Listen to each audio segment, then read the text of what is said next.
welcome in, guys. Thank you. Thank you you. doing today? You guys doing good? Yeah, thanks for coming in. Thank you for your time. So if you guys want to just go around, we'll do a little quick introduction. Like, you guys can say your name and kind of what you guys have been working on so far for the class. Okay. My name's Sophia, and the aspect I'm working on the project is the psychology, symbolism, and mythology that cults use in order to indoctrinate people within their groups. I'm Elijah, and me and Fabi have been working on the differences between alternative lifestyle groups and extremist groups. Okay. Yeah, and I'm Fabian. Cool. Well, again, thank you guys. And so kind of going off of that, in your guys' research, what do you think is causing this appeal to people, with these extremist groups? So what we've researched and found out is that the line between alternative lifestyle groups and extremist groups could be pretty blurry, and sometimes people could get lured into something that they don't really know they're getting into, and then they can't really get out. So you have to be very careful when joining a group, and when you start to see signs, you have to see them and leave. And what are those signs? Some signs could be them trying to cut you off from your family or your outside ties, trying to control the way you think, and just trying to have any total control over your life. Gotcha. And it's often just normal people seeking a community to join. Yeah. And if you then notice that a lot of people find it hard to describe the community and how they have it. Mm-hmm. So if you notice you don't really have your own thoughts, or you lose contact with people outside the group, like family and friends, then that's a sign. Yeah, it seems like that was something that came up with our last group too. Is they try to like you said, that line is pretty blurred, and then they try to disconnect you. Sophia, what have you guys researched with as far as the psychological aspects of the disassociation? Mainly, Fabian said, okay, it's mostly the sense of wanting a community. Right. So if they don't feel like they belong anywhere else, and then usually most of these people have immense trauma already, and are already neglected emotionally, and are looking for a safe haven. Would you say people that are neglected are easier to get drawn into a cult? Yes, oftentimes, because they also don't have that other sense of community outside the cult. They don't have anybody to pull them out in a way. Yeah. So, yeah. Do you think that people who are already traumatized by something that's happened in their childhood, do you think that would be drawn into more communities than more than just one type of community? Wait, sorry. Can you, okay, so if someone has already been traumatized in their childhood, do you think they would be associated with more than one type of community? Possibly. I feel that's, it's very, it depends. Okay. In a way. Yeah, I mean, it's crazy the way that these groups are able to slowly kind of bring people in and disconnect them from their outside world. But what kind of impact do you think that schools or family and even sports teams should have, or what role do you think they have in kind of protecting somebody from something like that? Yeah, so things like sports teams and after school clubs, those are a perfect example of alternative lifestyle groups that you should seek. They could actually bring a lot of benefits to your life, unlike extremist groups or totalist groups that can actually take over your life and can be very harmful. Yeah. So yeah, a sports team is a clear example of an alternative lifestyle group. Yeah. And if you just look at that, you still have connections with your family, you have friends outside of that, and you can be the person you are, and not the coach is not trying to control you in every single way. Don't you think there sometimes is clubs where the coach is almost trying to control you though? Do you guys agree with that? Absolutely. I mean, there can be coaches, and I've had coaches that are like kind of extreme, or they seem extreme. Yeah, same here. They can be strict, but you still have connections with the outside world, and overall, like, you're with a group of people, and it's still healthy. Completely agree. I feel like even in a sports team, if you feel like you can't express yourself or you can't like say what you want in a sports team, that's also not a good sign. So that can also be like translated to an extremist group. Yeah. But the most important part is that you still have your own opinions. You can say them. You can do what you want. Yeah. And if you are a part of a sports team community, you probably don't need to seek a lot of other communities. So. Yeah, I think it's interesting. Like people who like, you know, even if it, like it's like when we're talking about like alternative lifestyles, like once you get into like one of them, like it's hard to be in like multiple different ones, just because like, you know, especially like talking about athletes, like becoming an athlete is so time consuming, you know, in terms of like practice and then like games, you know, outside work and stuff that you're doing. You know, it's hard to like get drawn into anything else after that, you know. I guess really more like a question for Sophia here is like, with these extremist leaders and like groups, like how have you seen them like ploying or like trying to use people's emotions like against them? A lot of it is like them testing your loyalty. So they kind of, you have this new dedication for like this new community, and so they use that and they see that as like a way to like draw you in and basically test you. So that's like the main tactic, I'd say. And also just playing with like emotions, like like the testing and sorry, I'm like trying not to, but yeah. So, you know, kind of going off of that, like, how do you think that, or sorry, let me back up. Like, do you think that there's any one like age group maybe that's like more susceptible to like falling into like an extremist group? Definitely. I saw like in my research too, most of the people that were targeted are teens. Like in my analytical investigation, I wrote about 3 different people, and they were all inducted when they were like 14, 15, and 17. Nice. So it's definitely easier to control a child's mind too, because they're more easily influenced.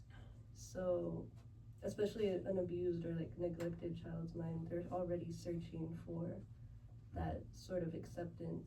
Right. So yeah, teens are usually the main target.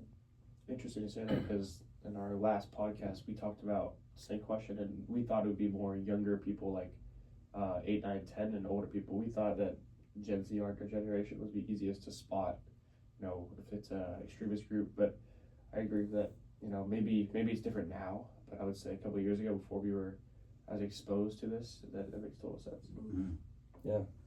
I don't have any research on this, but I will also probably guess like teens or maybe people at college trying to find themselves, trying to find like a hobby outside school.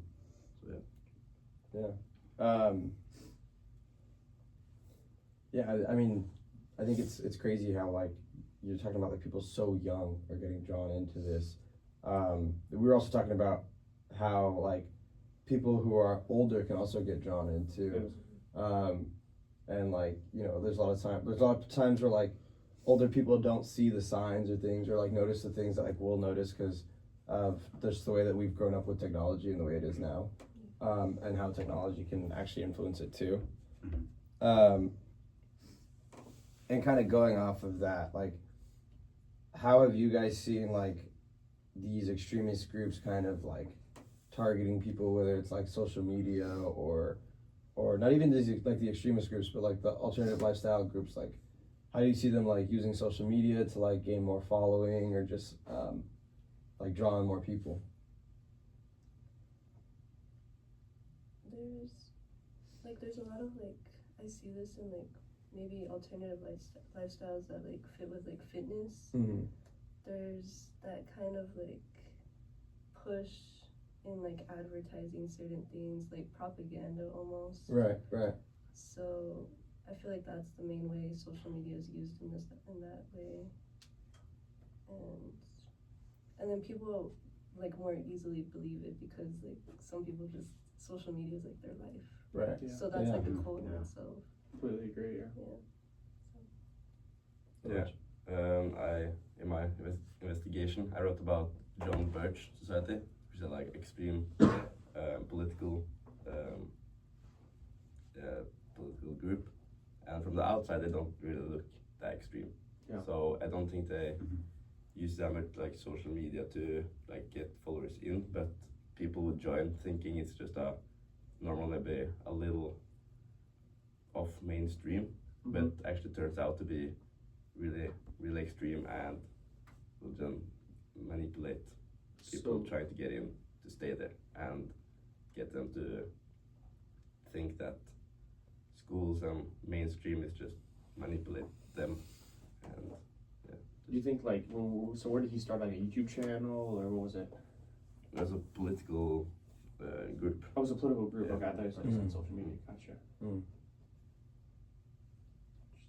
So, how do you guys think that like, people feel like they're maybe like falling into something like this, or like they're getting into something that like maybe they think is like an alternative lifestyle, but like, how can people like challenge their own ideas and be like, hey, like, is this a right fit? Like, or do you think people do that, or do you think people just kind of go with the flow? Yeah, so like the hard part about that is, as you read it in Terror, Love, and Brainwashing, when you get into a like totalist group like that, you kind of lose your own side of your thoughts, and they like broke down the neuroscience between the left and right side of the brain, and you basically kind of freeze up, and you're not really able to recognize the signs that you're in there. So it could be scary, but the only way to prevent that is not let yourself get to that point, and like when you are joining a group, when you first like the first couple weeks, that's when you see it, and that's when you prevent anything bad from happening. So the political group leaders are controlling your mind, is that what you're saying? Yeah, I mean, in Terror, Love, and Brainwashing, they use different techniques and stuff like fear and love, and they kind of make you disassociate and stuff. Yeah. And it makes your kind of mind freeze and unable to act and think rationally. That makes sense. So it can be really bad. That's why you have to prevent it from happening. That makes sense. Is that a long process, or how long will that take to lose critical thinking? Yeah, I mean, I think it happens differently for everybody. I mean, like, totalist groups usually have a process of doing things to people, and they don't really move on to new steps if, like, they're not ready. It's kind of based on the person. Wow. So it's pretty, like, methodical. Yeah. And yeah, so it's different for everybody. But I never realized like how much planning there was to extremist group. Like they lay out the plan to brainwash you. Yeah. Yeah. It's like a blueprint that they're Yeah, making. exactly. Yeah. All blueprint. I mean, it's like if somebody's crazy enough to like create a group like that, like dude, like They're pretty smart. they're too. they're pretty Yeah. smart to go through something like that, Yeah, I completely agree. Yeah. Yeah, I mean, it's kind of interesting.